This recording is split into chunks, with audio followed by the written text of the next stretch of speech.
আজারবাইজানের বাকুতে কপ সম্মেলনের চতুর্থ দিন আজ। সম্মেলনের আজকের দিনের খবর নিয়ে আমাদের সাথে যোগ দিচ্ছেন সহকর্মী হাবিব রহমান।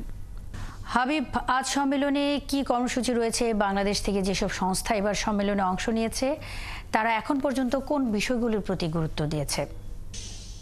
মানে আপনি জানেন যে গত 2 দিন বাংলাদেশের প্রধান উপদেষ্টা ডক্টর মোহাম্মদ ইউনূস তিনি জলবায়ু সম্মেলনের বিভিন্ন সাইড ইভেন্ট থেকে শুরু করে রাষ্ট্রপ্রধানদের সাথে তিনি বৈঠক করেছেন এবং বিভিন্ন দেশ থেকে যে প্রতিনিধিরা এসেছে তাদের সাথে কথা বলেছেন।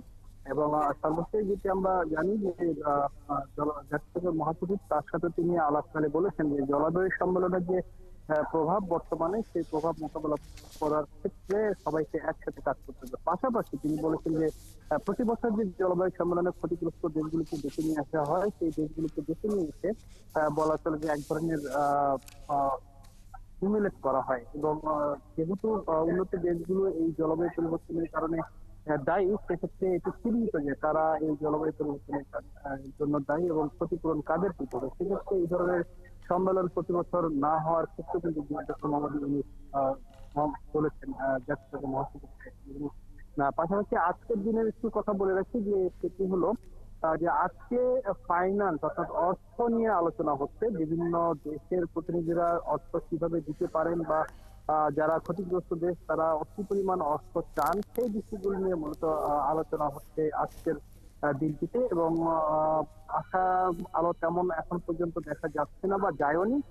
নানা বিষয় নিয়ে কথা হচ্ছে, অর্থ ছাড় পাবে কিনা সেই বিষয়গুলো নিয়ে আলোচনা চলছে এবং কি প্রক্রিয়াতে অর্থ দিবে সেই বিষয়গুলো নিয়ে কিন্তু আলোচনা এখন পর্যন্ত চলমান। তবে একটু বলে রাখছি যে সবচেয়ে বড় সংকট যেটি দেখা দিতে পারে সেটি হলো যে উন্নত দেশগুলোর মধ্যে যারা মোড়ল বলা চলে, বিশেষ করে যুক্তরাষ্ট্র, চীন, রাশিয়া, ভারত এবং অস্ট্রেলিয়া, কানাডা, এই দেশগুলোর রাষ্ট্রপ্রধানরা কিন্তু এবার জলবায়ু সম্মেলনে যুক্তই হননি বা আসেননি।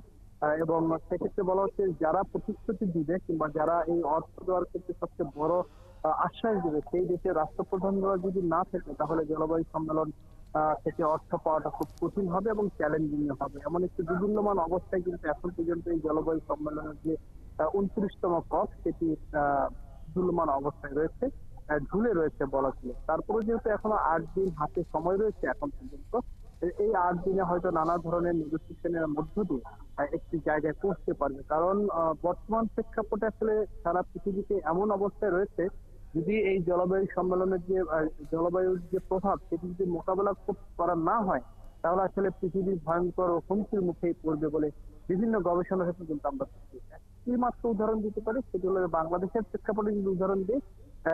এই বছর চলতি বছরে কিন্তু বাংলাদেশে 6টি বড় বন্যা হয়েছে এবং সর্বমোট এখন পর্যন্ত 15টি বড় ধরনের দুর্যোগ।